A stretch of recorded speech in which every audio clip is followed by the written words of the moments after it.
Hello student, welcome to botany after class. MGP university की सारी update पाने के लिए अभी हमारे चैनल को सब्सक्राइब कीजिए एंड बेल आइकन को दबाना ना भूलें, जिससे कि सारे नोटिफिकेशन टाइम टू टाइम आपको मिल जाए। तो स्टूडेंट, जैसे कि मैंने वादा किया था आपसे कि 1000 क्वेश्चन एमसीक्यूज बताऊंगा आपको फूड न्यूट्रिशन एंड हाइजीन के, जो कि फर्स्ट सेमेस्टर का पेपर है, मुख्य पेपर है, जरूरी पेपर है। जैसे कि मैंने बताया था कि कंपलसरी है सारे बच्चों के लिए, बीए बीएससी बीकॉम, आप किसी भी सेमेस्टर में किसी भी क्लास के हो, मतलब किसी भी स्ट्रीम के क्यों ना हो, आपको ये पेपर देना जरूरी होगा और इसमें पास होना भी जरूरी होगा। और मैं आपको पहले ही बता दूं कि इसमें पास होने के लिए आपको 33 नंबर लेके आने हैं। अगर आपके 33 नंबर से कम आते हैं तो फिर आपके उसमें नॉट क्लियर एनसी लिखा आएगा रिजल्ट में। तो फाइनली मैं आपको बता दूं, मैंने जितनी ही वीडियो बनाई है उसके अंदर के जो बाकी बचे क्वेश्चन हैं 1000, उसके वो भी आपको मैं बता देता हूं। ये इसके साथ साथ मैं आपको एक और जानकारी दूंगा कि ये जो पूरे 1000 क्वेश्चन है ना, उनका पीडीएफ मैं लिंक डिस्क्रिप्शन में दे दूंगा, जिससे कि आप जाइए वहां पे जाके आराम से अपना पूरा लिंक भी, उससे आप पीडीएफ डाउनलोड करके वहां से भी पढ़ सकते हैं। आपकी वीडियो भी देखना चाहें तो आप वीडियो से भी देख सकते हैं। ठीक है, तो देखिए स्टार्ट में आपको स्टार्टिंग में बता दूं कि ये जो क्वेश्चंस का लास्ट सीरीज बचा है, इसमें आपके ये और बाकी के दो मैंने सीरीज और दिए हैं, तो उन सबको मिला के 1000 क्वेश्चन पूरे हो जाते हैं आपके। तो आज का ये 11 मिनट का, 10 से 11 मिनट का वीडियो है, आप इसमें आराम से देख लीजिए, सारे questions clear answer with answer हैं। ठीक है, तो देखिए सामुदायिक स्वास्थ्य क्या है। तो इसमें क्या है, सभी लोग स्वस्थ रहें, ये होता है कि पूरा परिवेश जितना आपका क्षेत्र है वो स्वस्थ रहे, वो होता है सामुदायिक स्वास्थ्य। ठीक है, ऐसे क्वेश्चंस देखिए, मैंने आपको पहले ही बताया था कि इन क्वेश्चनों में से एक बार फिर से रिपीट कर देता हूं कि इन क्वेश्चनों में से अगर किसी का आंसर गलत होता है, मतलब अगर मैंने लगाया है उसमें से अगर किसी का जल्दबाजी में गलत लग जाता है, तो आप मेरे को कमेंट कर दीजिए, मैं आपको बताऊंगा कि उसका आंसर क्या है। ठीक है, अगर आपको लगता है उसमें गलत दिया हुआ है मेरा तो ठीक है, बाकी अन्यथा कोई ऐसा कमेंट ना करे जैसे कि सर आपने गलत ही क्वेश्चन लगा दिए हैं। तो मैं आपको बताऊं, अपने विवेक से भी काम लीजिए, बाकी आपके क्वेश्चंस के लिए मैं हर समय तैयार रहता हूं, बता देता हूं क्वेश्चन। तो देखते रहिए आप वीडियो में, जितने भी क्वेश्चन आपको दिए जा रहे हैं। संक्रमण रोग इस किससे फैलता है, तो देखिए वायु संक्रमण भी होता है, इस त्वचा संक्रमण, स्पर्श संक्रमण भी होता है, जल प्रदूषण भी होता है, तो ये सबसे फैलेगा। ठीक है, उसके बाद में बताया इस रोग का कारण बैक्टीरिया नहीं है, तो ऐसा कौन सा रोग है, तो यहाँ पे देखिए पोलियो माइसिटीज, ये जो है बीमारी, उसका कारण बैक्टीरिया नहीं है, ये क्या है, ये वायरस जेनेटिक है। और ये देखिए ऐसे क्वेश्चंस, काफ़ी क्वेश्चंस हैं यहाँ पे दिख रहे होंगे, यहाँ पे बीसीजी का टीका किस रोग की रक्षा के लिए, तो तपेदिक। ठीक है, बीसीजी का टीका, यहाँ पे एक ट्रिपल वैक्सीन के नाम से क्वेश्चन जरूर पूछा जाता है। ठीक है, तो डिप्थीरिया, पोलियो और टेटनस के नाम से ये डीपीटी, तो बीपी जो ट्रिपल वैक्सीन है ये भी कभी कभी पूछ लेता है, तो इसमें आप ये भी देख लीजिए। और बाकी क्वेश्चंस का जो पूरा सीरीज मैंने बताया था ना, विटामिन्स को याद करना है, फैट को, कार्बोहाइड्रेट्स को, मिनरल्स को, ये सारे इसमें इंक्लूडेड है। और आपके पूरे जो चैप्टर्स है ना, चैप्टर वाइज जो आपको 1000 क्वेश्चन बताए गए हैं, अगर क्वेश्चंस इनसे बाहर आएगा ही नहीं पहली बात तो। और अगर देखिए मैंने पहले आपसे बोला था कि आप जितनी ज़्यादा तैयारी करेंगे ना इसमें, क्योंकि क्या है कि इसमें ये सिलेबस बहुत बड़ा है, विटामिन वगैरह बहुत ज़्यादा ही विटामिन हैं, और उसके अंदर सारे पूरा B1 से लेकर पूरा बी कॉम्प्लेक्स पढ़ना होगा, A B C D सारे जितने भी विटामिन हैं, फिर उसके अंदर वाटर में सॉल्युबल, फैट में सॉल्युबल, तो इनका बड़ा एक फैमिली है, तो इसको भी थोड़ा ध्यान से देखेंगे। फिर उसके बाद में कार्बोहाइड्रेट्स एंड फैट, उसके बाद में मिनरल्स, उसके बाद में इसमें एसिड भी आते हैं, लैक्टिक एसिड, सिट्रिक एसिड, टाइट्रिक एसिड, ये सारे एसिड के बारे में भी पूछा जाता है। तो क्वेश्चंस की सीरीज बहुत बड़ी है, इसलिए कोशिश की गई है कि 1000 क्वेश्चन वह क्वेश्चन बताए जाएं जिससे कि पेपर आपको मिल जाए, पेपर में बहुत सारे क्वेश्चन मिल जाएं और आप अच्छे नंबर से पास आउट हो जाएं, जिससे कि आपका बैक नहीं लगे। ठीक है, और क्योंकि मैं बता दूं आपको, काफ़ी बच्चे इस बार में भी पूछते कि सर इसके नंबर भी क्या हमारे एग्जाम में जोड़ेंगे। तो ये देखिए फिजिकल एजुकेशन का जो पेपर होता था, जब ईयरली वाला सिस्टम था, तो उसमें फिजिकल एजुकेशन का जो पेपर होता था सेम उसी की जैसे ये पेपर है, बस आपको ये पेपर क्लियर करना है। एमसीक्यूज पेपर आएंगे, जितनी आपकी लिखित परीक्षा हो रही है फर्स्ट सेमेस्टर में, इसका पेपर ऑब्जेक्टिव टाइप आएगा। आपको 100 क्वेश्चन बताए जाएंगे, उसमें से किन्हीं 75 को आपको सही करना होगा। आप कंटिन्यू 1 से लेकर 75 तक कर दीजिए सही, और या फिर पूरे 100 कर दीजिए। अगर आप 100 क्वेश्चन भी करते हैं ना, तो उसमें भी आपके 75 क्वेश्चन, जो फर्स्ट 75 क्वेश्चन हैं, उनको ही चूज़ कर लिया जाएगा। जैसे कि आपने पहला क्वेश्चन किया, दूसरा नहीं किया और तीसरा किया, उसके बाद आपने 76 क्वेश्चन लास्ट तक कर दिए, तो आपके फर्स्ट को चेक किया जाएगा, सेकंड को चेक किया जाएगा, और बाकी ऐसे पूरा रेशियो करके 76 की जगह, मतलब आपका जब नंबर के हिसाब से आपका 76 होगा, वैसे अगर काउंटिंग की जाए तो 75 क्वेश्चन ही आपके चेक होंगे। तो आप जल्दबाजी में ये ना सोचें कि मैंने 100 क्वेश्चन सही कर दिए हैं सर क्या कटेगा। तो सबसे पहले आपके जो 75 क्वेश्चन होंगे, उनको ही आपने जो टिक किया है 75, चाहे वो सही हो या गलत हो, उनको चेक कर लिया जाएगा और उसके अंदर ही आपका रिजल्ट बता दिया जाएगा कि आपके कितने सही हैं कितने गलत हैं। तो कोशिश कीजिए कि 75 में सबसे पहले 40 से 45 क्वेश्चन राइट, जो आपको 100% सही लगे, 100% सही, उसको ही आप चूज़ कीजिए, क्योंकि इसमें मैंने आपको पहले ही बोला था कि आपको 33 नंबर हर हालत में लेके आना है। इसमें कोई प्रैक्टिकल नहीं है, आपको सीधे सीधे नंबर इसमें लेके आना है। उसके बाद में प्रैक्टिकल के विदाउट इसको पास 33 से पास करना होगा, ठीक है। तो ये एक पूरा सेट है। लास्ट की 3 मतलब टोटल 3 वीडियो है, फर्स्ट सेकंड एंड थर्ड में मैंने पूरा बता दिया आपको 1000 क्वेश्चन का, और उसके बाद में भी मैंने आपको एक प्रोवाइड करा दिया इसका लिंक, उसमें जाइए, वहाँ से PDF डाउनलोड कीजिए और आराम से अपनी तैयारी कीजिए। आपके पेपर शायद 18-19 को पेपर है, जो भी है, तो अभी बहुत टाइम है, आप आराम से अपनी तैयारी कर सकते हैं।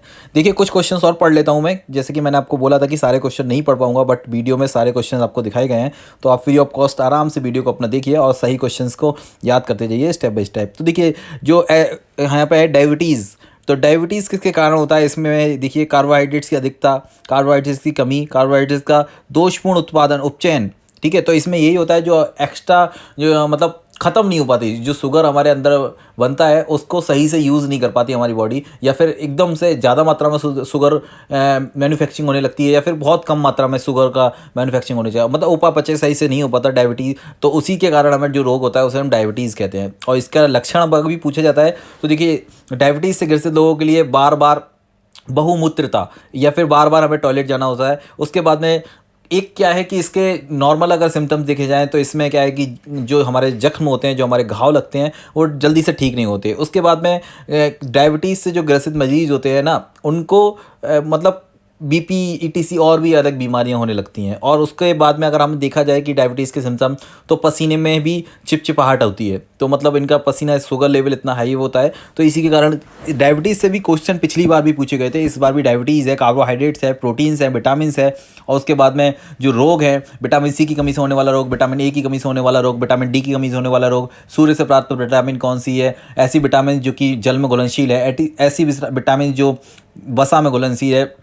तो इनको मैंने याद करने के लिए आपको ट्रिक पिछली लास्ट वाली वीडियो में बताया था कि बस इसको तो जो घुलनशील को याद करने के लिए तो सबसे मोस्ट वही है कि V और C जो होता है वो वाटर में सॉल्युबल होता है, बाकी सब फैट में होता है। तो बस इन दोनों को याद रखिए, V और C, विटामिन B, पूरा B complex, B and C। तो इन दोनों को हमारे शरीर को बार बार अधिक मात्रा में आवश्यकता होती है, क्योंकि ये वाटर के साथ शरीर से निकल जाते हैं और बाकी फैट में होते हैं। तो B और C को याद करिए कि जो वाटर वाले हैं, बाकी सब जो भी बचे वो सब क्या है, फैट के लिए है। तो ऐसे ही मैं क्वेश्चन के ट्रिक भी बता देता हूँ एक दो, आपको कैसे ही आपका याद करना है। अगर डायबिटीज़ का आ जाए तो समझ लो शुगर लेवल का ही है, और इसमें डाइसैकेराइड्स, मोनोसैकेराइड्स, और एक क्वेश्चन बहुत ज़्यादा पूछा जाता है, मैं आपको बता दूँ कि सबसे मीठा शर्करा कौन सा है। तो काफ़ी बच्चे क्या होता है कि गन्ना सुक्रोज समझते हैं, तो सुक्रोज सबसे मीठा शर्करा नहीं है, ये फ्रक्टोज सबसे मीठा शर्करा है, जिसे प्राकृतिक शुगर भी कहा जाता है, नेचुरल शुगर के नाम से जाना जाता है। तो ये याद रखिए आप। डाइसैकेराइड्स कितने बहुत सारे प्रकार पूरा लिखा है, डाई मोनोसैकेराइड्स, ठीक है। तो बट जो सबसे मीठी शर्करा है ना, वो गन्ना नहीं है। तो गन्ने से प्राप्त जो जूस होता है वो सबसे मीठा नहीं होता, फ्रूट्स से प्राप्त जो होता है फ्रक्टोज होता है, ठीक है। जो सारे फलों में पाए जाते हैं वो फ्रक्टोज ही सबसे मीठी शर्करा है। तो ये भी याद रखिए। उसके बाद में प्राकृतिक शर्करा के रूप में नाम पूछा जाता है। मोटापा का कारण क्या है, तो मोटापा का कारण है भोजन में आयामी, मतलब उपयुक्त तो सभी लिखा है कि आर्थिक स्तर पर बहुत ज़्यादा भोजन, मतलब स्वस्थ होना, बहुत आप बहुत रईस हैं, बहुत ज़्यादा खाना खाएंगे और काम नहीं करेंगे, काम बहुत करेंगे, मतलब वो करेंगे, तो फिर फैट करने के ऐसे क्वेश्चंस को पहले देखिए। कुछ क्वेश्चंस आपके समझ में नहीं आएंगे, तो ये भी याद रखना कि क्वेश्चन को थोड़ा सा सही से पढ़ लेना, क्योंकि 100 क्वेश्चन हमारे पास हैं, हमें उनमें से 25 क्वेश्चन को तो छोड़ना ही है। यूनिवर्सिटी ने सीधे सीधे गाइडलाइन दे रखा है कि 75 क्वेश्चन को ही आपको टिक करना है, 75 ही आपको नंबर दिए जाएंगे और 75 में से ही आपका रिजल्ट होगा। तो आप बेवजह 100 क्वेश्चन को पहले कर लेते हैं, जो क्वेश्चन नहीं आ रहे होते उनको पहले कर लेते हैं। काफ़ी बच्चे पिछली बार भी जो हमने देखा था, तो पिछली बार सबके कॉपियों में यही दिख रहा था कि क्वेश्चंस कंटिन्यू उन्होंने करना स्टार्ट किया 1 से लेकर 100 तक। तो उन्होंने 75 क्वेश्चन पहले कर दिए, चाहे वो आ रहे हो नहीं आ रहे हो। लास्ट में हो सकता है कि अच्छे क्वेश्चंस हों, ठीक है। तो आप इस बार इस बात को भी वैसे ध्यान रखिए, विशेष ध्यान रखिए कि जो क्वेश्चंस आ रहे हैं ना, पहले 1 से लेकर 100 तक सारे क्वेश्चन पढ़ लीजिए और जो क्वेश्चंस आ रहे हैं उनको टिक करते रहिए। और उसके बाद में आराम से अपने जो आपकी सीट मिलेगी MCQs गोले भरने के लिए, ठीक है, तो वो OMR सीट को आराम से उसको फिल कर दीजिए। और मैंने आपको पहले भी इस बारे में बता रखा था कि उसको सावधानी से फिल करना है। अगर आपने एक क्वेश्चन के 2 गोले भर दिए, ठीक है, 2 गोले उनके आंसर भर दिए तो वो क्वेश्चन ऑलरेडी कैंसिल हो जाएगा और आपका काउंटिंग हो जाएगी, मतलब काउंटिंग भी होगी। याद रखना कि उसे 75 में गिना जाएगा आपका गलत वो क्वेश्चन। तो ये नहीं सोचना कि हमने 4 गलत कर दिए और बाकी के 100 सही कर दिए तो उनमें से चेक हो जाएगा, ऐसा कुछ नहीं है। जो 75 आपने टच किए, मतलब उनमें कुछ भी भरा आपने या उसको सही किया या गलत किया, वो 75 के आंसर दिए जाएंगे और उसके आंसर उसी के अकॉर्डिंग आपको कॉपी चेक की जाएगी। तो सबसे पहले हमें क्या करना है कि अपनी ठीक से उसे फिल कर दीजिए। उसके बाद में अपनी जो हमारे पेपर दिया गया उसको पढ़िए, उसके अंदर थोड़े थोड़े हो सकता है पेंसिल लेके जाइए, उसके बाद में टिक कर लीजिए पेंसिल से। उसके बाद में इरेज कर देते हैं क्योंकि ये कोई नकल का भी साधन नहीं कहता। पेंसिल लेके जाएंगे, इरेजर लेके जाएंगे, उसके बाद में टिक कर लीजिए और जैसे करते जाइए। उसके बाद में लास्ट में पेपर को अपना इरेज करके साफ कर दीजिए। इससे आपको कोई ऑब्जेक्शन भी नहीं होगा किसी टीचर को, ठीक है। तो सबसे पहले मैं आपको यही बताऊंगा कि क्वेश्चन को ध्यान से पढ़िए क्योंकि 100 क्वेश्चन है और आपको 75 करने हैं। तो ऐसे 75 क्वेश्चन को छोड़िए जो आपको बिल्कुल ही नहीं आते। ऐसा नहीं कि फ्लो में बस से स्टार्ट किया फर्स्ट से और 75 तक देखते गए कि कोई भी हो, ए वी सी वी और कुछ बच्चे क्या होता है एक ट्रिक लगाते हैं कि भाई सारे ए कराओ सारे बी कराओ, कुछ लोग बता देते हैं उनको। तो ऐसा मत करिए। मैंने आपको पहले ही बताया था कि जो क्वेश्चन आपको आ भी रहा है और आपने ए करने चलो, पहले सबसे पहले ये देखिए ना कितने क्वेश्चन आपको क्लियर हो रहे हैं। कम से कम 30 क्वेश्चन आपको 33 क्वेश्चन आपको क्लियर हो जाए ना, तो ए और बी बाद में कुछ भी करते रहिए। अगर 33 क्वेश्चन आपके राइट हैं तो आप बाकी जो क्वेश्चंस बचे उनके साथ में कुछ भी कीजिए। मैंने आपको पहले बोला था कि बस एमजीपी रोहिल्खंड यूनिवर्सिटी में बैक बचाने के लिए एक ही कारण है, इस सेमेस्टर में एनसी नॉट क्लियर बचाने के लिए एक ही कारण है। नहीं तो 1050 रुपये रेडी रखिए, नेक्स्ट टाइम वो भी आपका पेपर होगा थर्ड सेमेस्टर के साथ में। जैसे कि आपने देखा होगा कुछ अभी आप इसमें भी देखेंगे, इस वाले पेपर में काफ़ी बच्चों में बड़ी संख्या में थर्ड सेमेस्टर वाले जो आपके साथी हैं वो लोग भी इनके इस क्लास में आपके साथ में एग्जाम देने आएंगे एग्जाम हॉल के अंदर। क्यों? क्योंकि इस बार भी बहुत ही ज़्यादा रिजल्ट में दिखाए एनसी वो था केवल फिजिकल एजुकेशन, मतलब यही जो food and nutrition questions paper था। इसमें काफ़ी बच्चे हल्के में लिया था कि पेपर भाई नॉर्मल सा पेपर होगा, कुछ नहीं होगा, जो चाहे वो ए वी कराओ, इसके कौन से नंबर जुड़ते हैं। बट नंबर जुड़े या ना जुड़े मायने ये नहीं रखता, मायने ये रखता है कि हमें उसे क्लियर करना है।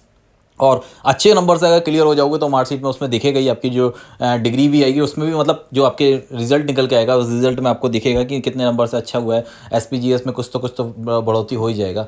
और ये नंबर से ना हो तो बाकी और नंबर से होगा, लेकिन ये भी नंबर बाकी सब में आ रहे हैं 75, 73, 72 और इसमें आ रहे हैं केवल 12, तो फिर तो बुरा लगेगा ना। तो इस कोशिश यही करो कि सारे क्वेश्चंस क्लियर हो जाएं।